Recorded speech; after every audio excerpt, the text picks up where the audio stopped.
Hello everyone, welcome back to my YouTube channel. मैं हूँ सीमा दत्त।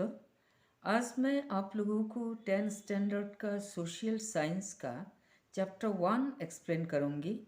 ये चैप्टर का इंटर क्वेश्चन आंसर्स देने के लिए मुझे किसी ने कमेंट सेक्शन में रिक्वेस्ट किया था।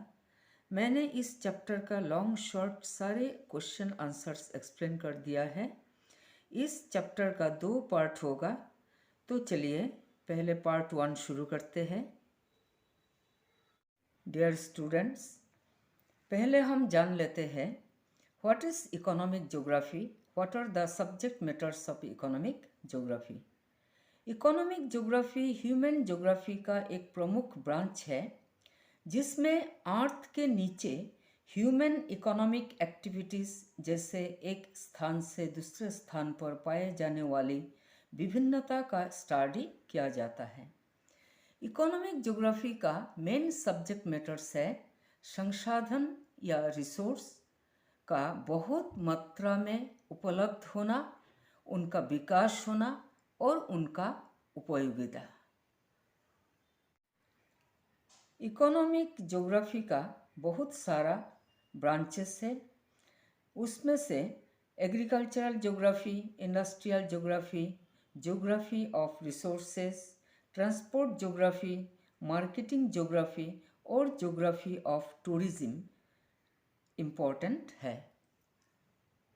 अब चलिए क्वेश्चन आंसर एक्सप्लेन करते हैं। पहला क्वेश्चन है question number 1, what is resource? What is the main objective of conservation of resource? Resource को हिंदी में कहा जाता है संसाधन। तो संसाधन क्या है? संसाधन संरक्षण का मेन ऑब्जेक्टिव क्या है? Answer, all the materials essential for human living are known as resources. For example, air, water, soil, plants, minerals, fruits, etc. Resource means कोई वस्तु प्रकृति में हो सकता है हमेशा से मौजूद रही हो, लेकिन वो रिसोर्स नहीं कहलाती है जब तक कि मनुष्यों का उसमें हस्तक्षेप ना हो। For example, air, water, soil, plants, minerals, fruits etcetera. Minerals का हिंदी मीनिंग है खनिज पदार्थ।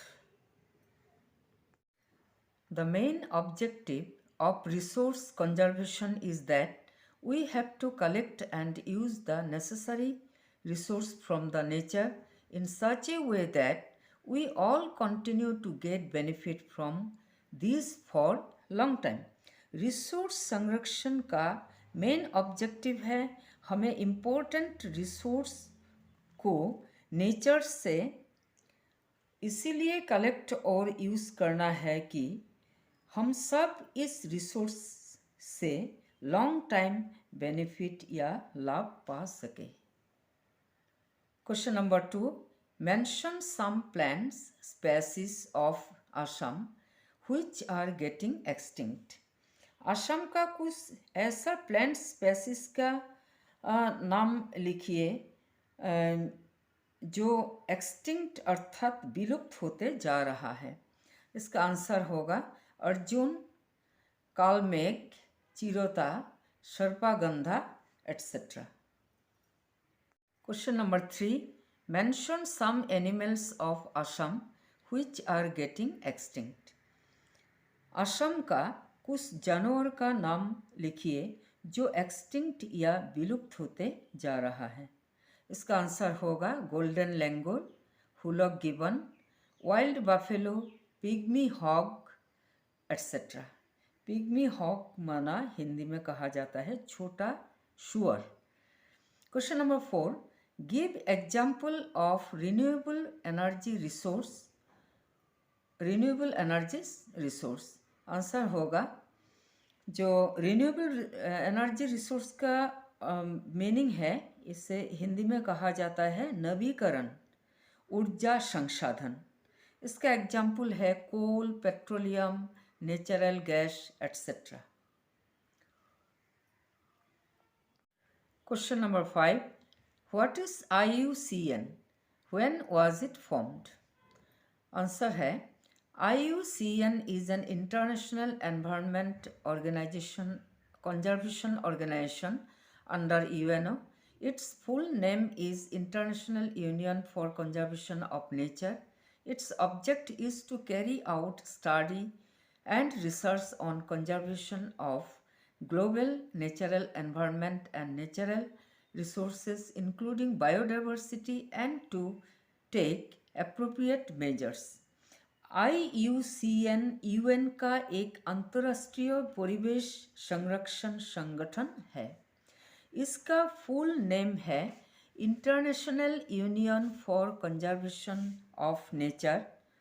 इसका उद्देश्य है ग्लोबल अर्थात विश्व का नेचुरल एनवायरनमेंट और नेचुरल रिसोर्सेज को स्टडी और रिसर्च के द्वारा एक अंजाम देना. यह बायोडाइवर्सिटी के बारे में भी जानकारी देता है और समुचित उपाय भी लेता है. IUCN was formed in 1948 with the initiative of British biologist Julian Huxley, the founder of UNESCO. IUCN का गठन हुआ था 1948 को ब्रिटिश बायोलॉजिस्ट जूलियन हक्सले का नेतृत्व या इनिशिएटिव में. जूलियन हक्सले था यूनेस्को का फाउंडर डायरेक्टर जनरल. फाउंडर मतलब संस्थापक. Question number 6. What is economic activity? What are such activities? Answer. Economic activity is the activity of making, providing, purchasing or selling goods and services. Any action that involves producing, distributing or consuming products or services is an economic activity. Economic activity का अर्थ है निर्माण, उपलब्ध कराने का, सामान खरीदना और बिक्री करना और सेवा देना. कोई भी काम जो उत्पादन, वितरण या उपभोग कराने वाले उत्पाद या सेवा को शामिल या इन्वॉल्व करता है उसे इकोनॉमिक एक्टिविटी कहा जाता है. इकोनॉमिक एक्टिविटीज़ 4 टाइप का होता है. Primary occupation, secondary occupation, quaternary occupation and tertiary occupation. तो पहले शुरू करते हैं number 1, primary occupation. In primary occupation man collects resources from the nature. For example mineral resource collection, agricultural activities etcetera. Primary occupation में आदमी resources प्रकृति से collect करते हैं जैसे कि खनिज पदार्थ, कृषि कार्य आदि. चलिए एक उदाहरण से हम लोग और अच्छा से समझ जाएंगे. आपने देखा भी होगा कि गांव में लोग खेती बाड़ी करते हैं, ज़्यादा लोग किसान ही होते हैं. तो और कोई अपना छोटा सा दुकान खोलकर अपना फैमिली चला लेते हैं. भले ही वो काम किसी को छोटा लगे पर उनके लिए उनका बिजनेस वही होता है. यही है प्राइमरी ऑक्यूपेशन का एक सटीक उदाहरण. Number B, secondary occupation. In this occupation man transforms the commodities of the nature into a usable form by using different technologies, for example manufacturing process, repairing works etc. Secondary occupation में आदमी nature के सामग्री को use करने का योग्य बनाते हैं डिफरेंट टेक्नोलॉजीज यूज़ करके, जैसे निर्माण प्रक्रिया मैन्युफैक्चरिंग प्रोसेस, मरम्मत कार्य repairing work etcetera. Number C, quaternary occupation. It means the secondary and tertiary activities are made more easy and productive. For example, education, administration etcetera. Quaternary occupation का अर्थ है secondary और tertiary sector अर्थात service sector के कार्यों को ज़्यादा easy और productive banana. For example education, administration etcetera. Number D, tertiary occupation. When the commodities produced by means of primary and secondary activities reach the consumers is called tertiary occupation. For example, selling, tourism activities, etc. Tertiary occupation is generally known as the service sector.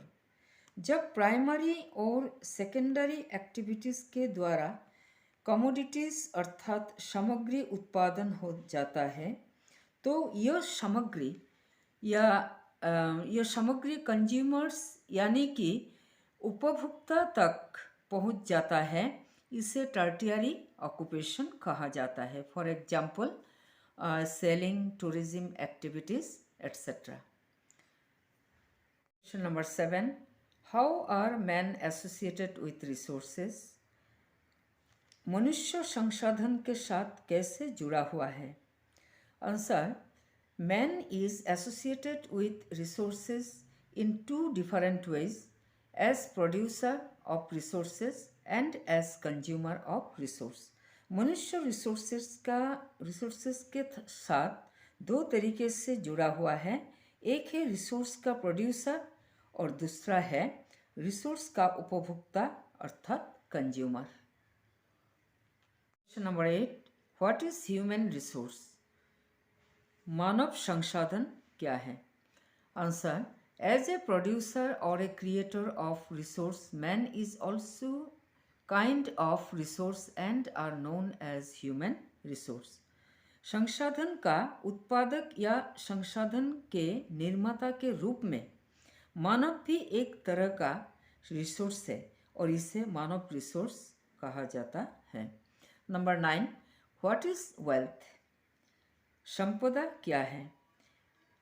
According to the principles of economic, the materials which have value in exchange are called wealth.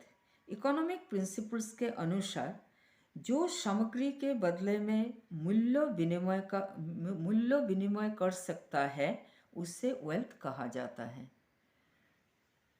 Question number 10, all wealth is resources but all resources may not be wealth, explain. हर संपदा संसाधन है लेकिन हर संसाधन संपदा नहीं भी हो सकता, एक्सप्लेन कीजिए। Answer, land, house, machineries, company share etcetera are wealth. All these have market price, but the sunshine, air, water, soil, river, lakes, education, social institutions, good government, public health, etc. are not included in the category of wealth because some are available in abundance and others cannot be exchanged. Land, house, machineries, company share, etc. are wealth. यह सबका market price है, लेकिन sunshine, air, water, soil, river, lakes, education, social institutions, good government, public health etcetera wealth या संपदा का category में include नहीं होता है। इसका कारण है कुछ चीज़ें बहुत मात्रा में मिलता है लेकिन कुछ चीज़ें एक्सचेंज नहीं किया जा सकता है और वो सबका मार्केट वैल्यू भी नहीं है। That is why and do not have market values, this is why all wealth is resources but all resources may not be wealth. इसीलिए कहा जाता है all wealth is resource but all resources may not be wealth. हर संपदा संसाधन है लेकिन हर संसाधन संपदा नहीं भी हो सकता। Question number 11, resource is dynamic, explain. संसाधन गतिशील है, एक्सप्लेन कीजिए। Answer: if a commodity is not used by man today or it is harmful to man today, the same may be used for human welfare in future. अगर एक वस्तु या commodity लोग use नहीं कर रहा है या यह कमोडिटी आजकल लोगों को हार्म पहुंचाता है, वही कमोडिटी फ्यूचर में मानव कल्याण के लिए यूज किया जा सकता है, for human welfare in future. Materials found on earth which are no way useful or harmful to man are known as neutral stuff. For example, until man did not learn about the use of coal or mineral oil in generation of power, they were simply neutral stuff. कोई materials अर्थ में मिलता है जो ना useful है ना harmful है, अर्थात नुकसान पहुंचाता है, इसे न्यूट्रल स्टफ या न्यूट्रल उपादान कहा जाता है. फॉर एग्जाम्पल, जब तक लोग कोल या मिनरल ऑयल का यूज नहीं जानता था, तब तक वह सिंपली न्यूट्रल स्टफ था. With the expansion of human knowledge and development of science and technology, many such neutral stuffs and resistances means phenomena harmful to man like infertile soil, flood affected region, etc. found on earth are getting transformed into resource through human efforts. This is why resource is dynamic. लोगों का ज्ञान बढ़ते ही और science और technology का उन्नति होते ही वो न्यूट्रल स्टाफ और प्रतिरोध अर्थात रेसिस्टेंस, यानी कि इनफर्टाइल सॉइल रेसिस्टेंस का एग्जाम्पल है infertile soil, flood affected area, मानव प्रयास के द्वारा रिसोर्स में ट्रांसफॉर्म हो गया, इसीलिए रिसोर्स डायनामिक है. Question number 12. Why is resource geography known as an important branch of economic geography? Answer है, resources which are found in nature fulfill man's fundamental needs like food, cloth and shelter. Man consumes them in different ways. Resources जो nature में पाया जाता है वो लोगों का मौलिक आवश्यकता को पूरा करता है, जैसे food, cloth and shelter. Food, cloth and shelter लोग इसे भिन्न भिन्न उपाय से उपभोग करते हैं. In economic geography the study of human activities are associated with production, distribution, consumption and exchange of resources economic geography में मानव कार्य का स्टडी, प्रोडक्शन उत्पादन, प्रोडक्शन का अर्थ है उत्पादन, डिस्ट्रीब्यूशन अर्थात वितरण, कंजम्पशन माना उपभोग और संसाधन का विनिमय के साथ जुड़ा हुआ है.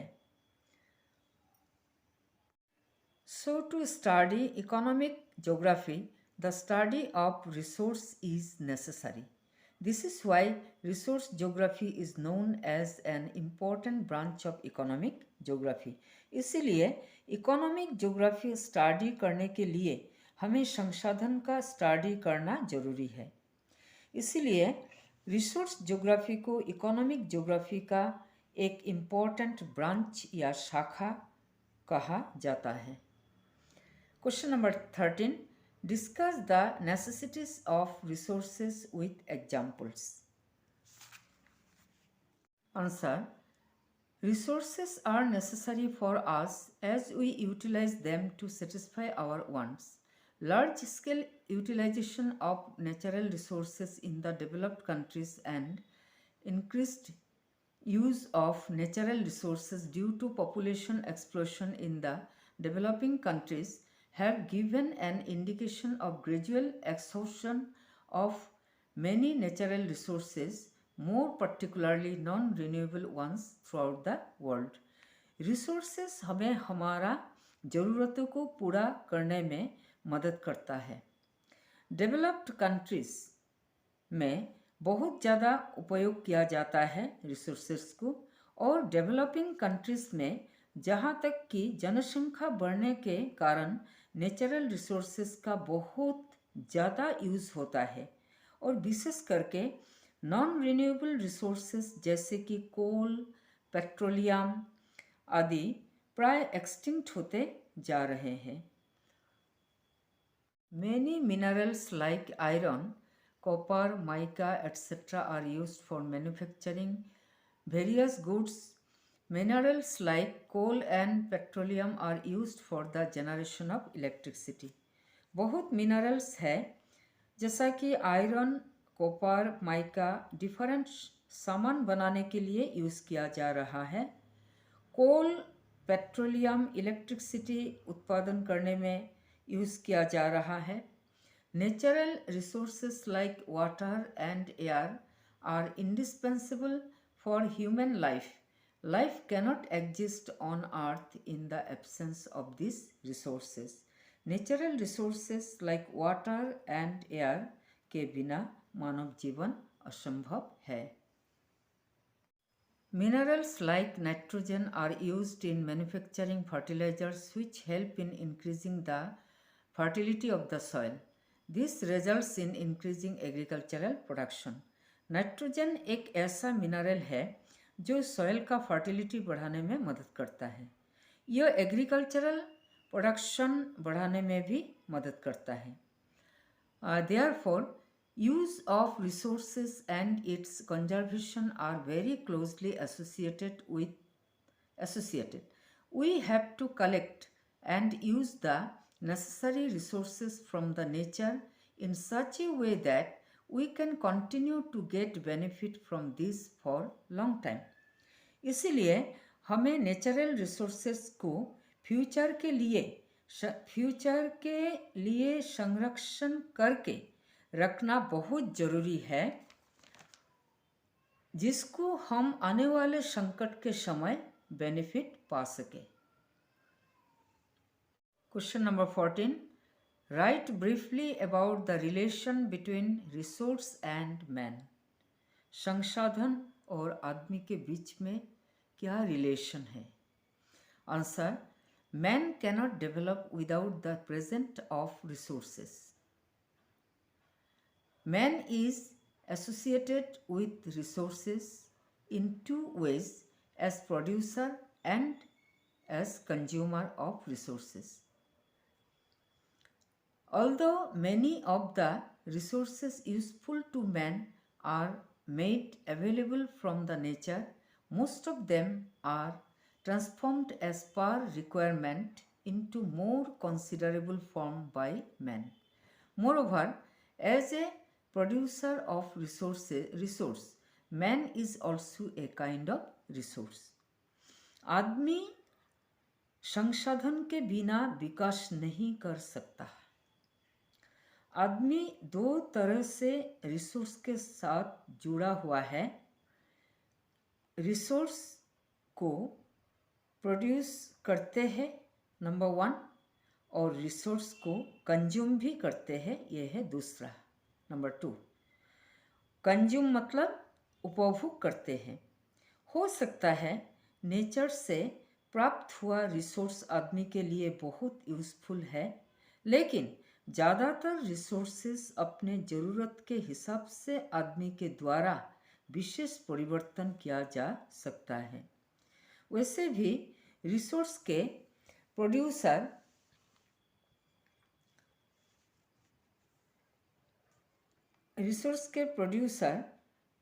रूप में आदमी भी एक तरह का रिसोर्स ही है. The primary needs of man, food, shelter and clothing, are always collected through resource. Thus, the development of a country depends upon the proper utilization of resources. आदमी का primary needs food, clothing and shelter और food, shelter and clothing हमेशा resource से ही मिलता है, resource से ही मिलता है। सो हम यही कह सकते हैं कि एक देश का विकास रिसोर्स का प्रॉपर यूटिलाइजेशन या उपभोग पर डिपेंड करता है। Question number 15, discuss the relationship between resource and science technology. Answer, there is a good relationship between resources and science technology. With the help of science and technology, man can transform various neutral stuff to resources. With the expansion of human knowledge and development of science and technology, many neutral stuff and resistances found on earth are getting transformed into resources through human efforts. Resource और science technology के बीच में एक गहरा संबंध है। Science technology के द्वारा आदमी न्यूट्रल स्टाफ को रिसोर्स में ट्रांसफॉर्म कर सकता है। ह्यूमन नॉलेज और साइंस एंड टेक्नोलॉजी के विकास के द्वारा अर्थ में जो न्यूट्रल स्टाफ और रेसिस्टेंस है, मानव प्रयास के द्वारा रिसोर्स में ट्रांसफॉर्म या परिवर्तन किया जाता है। Technology resources are information, tools or devices that motivates students and give information or assistance with questions. An example of technology resources are interactive whiteboards, digital cameras and scanners. Technology resources को हिंदी में कहा जाता है प्रौद्योगिक संसाधन। तो प्रौद्योगिक संसाधन ऐसा सूचना साधन या कौशल है जो स्टूडेंट्स को मोटिवेट करता है और क्वेश्चंस सहित सूचना देता है। फॉर एग्जाम्पल, इसमें एग्जाम्पल दिया हुआ है interactive white boards. Interactive white boards का साथ जो कंप्यूटर से कनेक्ट होता है, digital cameras and scanners, digital cameras and scanners. Every technological system makes use of 7 types of resources: people, information, materials, tools and machines, energy, capital and time. हर एक technological system 7 types का resources तैयार करता है। वो है people, information, लोग, information सूचना, materials माना वस्तु, टूल्स एंड मशीन्स वो है उपकरण, एंड मशीन्स एनर्जी मतलब ऊर्जा, कैपिटल एंड टाइम, ये कैपिटल माना पूंजी, एंड टाइम समय। ये 7 टाइप का रिसोर्सेस को बनाता है। Question number 16, what is the difference between renewable and non renewable resources? Renewable means नवीकरण and non renewable resources means गैर नवीकरण संसाधन। तो दोनों का बीच में क्या डिफरेंसेस है? Answer, the resource which can be kept unexhausted after use through the process of regeneration are called renewable resource. Example, air, sunshine. ऐसे resources जिनकी पुनरावृत्ति हो सके और उनका पुनः उपयोग हो सके उसे नवीकरण अर्थात रिन्यूएबल रिसोर्स कहा जाता है। For example, sunshine, sea wave, air energy, etc. On the other hand, The resource which cannot be regenerated after use and get completely exhausted are called non-renewable resource, as for example coal, limestone, iron etc. ऐसे resource जिसके एक बार उपयोग होने पर नष्ट हो जाए तथा उनका नवीकरण न हो सके उसे गैर नवीकरण संसाधन कहते हैं, अर्थात नॉन रिन्यूएबल रिसोर्स कहते हैं.